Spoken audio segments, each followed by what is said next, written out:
This might be a bit of a weird video to see on a money channel, but this video is about why money isn't everything. Hi guys and welcome back to the channel. My name's Matt and on this channel we talk about anything and everything to do with money, personal finance and all things uni related. The reason for this video is because the last week I've been experiencing a burnout. So for me a burnout is when I just completely stop doing everything and just become sort of ill and have to just stay in bed and watch Netflix for a couple of days until I recover. This is usually caused because I overwork myself sometimes and don't really know when to relax and take things too far when it comes to like working and doing YouTube and things like that. And so my body just basically shuts down and says, no, Matt, you have to stop. This is only natural and I really need to learn to listen to my body.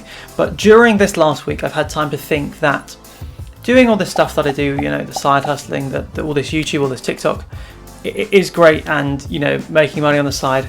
But there are things in life that are more important than that. These things are things like spending time with your friends, your family, you're working on your relationships and all this kind of stuff. So in this video, we're going to talk about why money isn't everything. Let's get into it. So we live in a modern age where money is quite literally essential. And I mean that by to live, you sort of have to have money unless you want to go and live in you know, the Alaskan outback and just live off the grid. But if you want to live in, you know, suburbia or anywhere in the UK or anyway, you have to have some kind of money to live. Therefore it's essential. It's not everything, but it's essential. And this is because the world runs around money. Everything you do involves money. Every transaction you make, getting on the bus, that involves money. Getting in your car, that involves money. Going on holiday, that involves money. Everything involves money, but money isn't the end goal. And this is because money itself can't bring you happiness. You might think that if you buy that lovely coat, it will bring you happiness. And you might be right, it might bring you temporary happiness, but it's not long-lasting, fulfilled happiness that you get from being around your friends who you've known for ages, you know, seeing a concert or something like that, an experience that money can buy you things, but it can't buy you long-lasting, fulfilled happiness. One thing to realise is that money itself only has the value which we as a society give it. For example, in the UK we know a £10 note is worth £10, but we know because of inflation in 10 years time that £10 won't be able to buy as much as it was in 2021.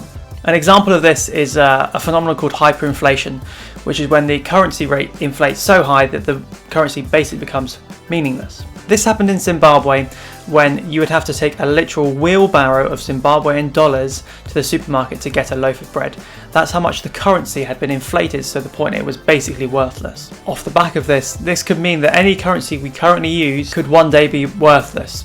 For example, there are so many currencies that have been converted to the euro, or countries that have changed to the euro because their own currency have died. In the UK we're quite lucky we still have the Great British Pound. But one day, who knows, cryptocurrency could take over and then the pound as we know it would be worthless. So as I said, money isn't everything, but it is needed to get by in life. If money does nothing else, it solves all your money problems, and that's a hell of a good start. That's a quote I heard, I don't know who by, but in today's society, if you surveyed, you know, adults, most of their worries would be around money. I can't pay back my mortgage, I can't pay back the car I loaned, or I'm in debt with my credit card, all that kind of stuff. So money can solve things like that, but it can't bring you enjoyment and fulfillment intrinsically. The one thing money can buy, and this is why I focus on making money, the one thing money can buy you is freedom. This could be the freedom to travel, the freedom to spend time with your kids, to not have to go to work, to be able to say, let's go on holiday to Bali for a month and just go because we can. Money gives you this freedom that can't be ascertained any other way because our society runs off money. I suppose you could try and hitchhike your way all the way to Bali, but you're going to have to buy a plane ticket to get there. You're going to have to buy a villa when you're out there.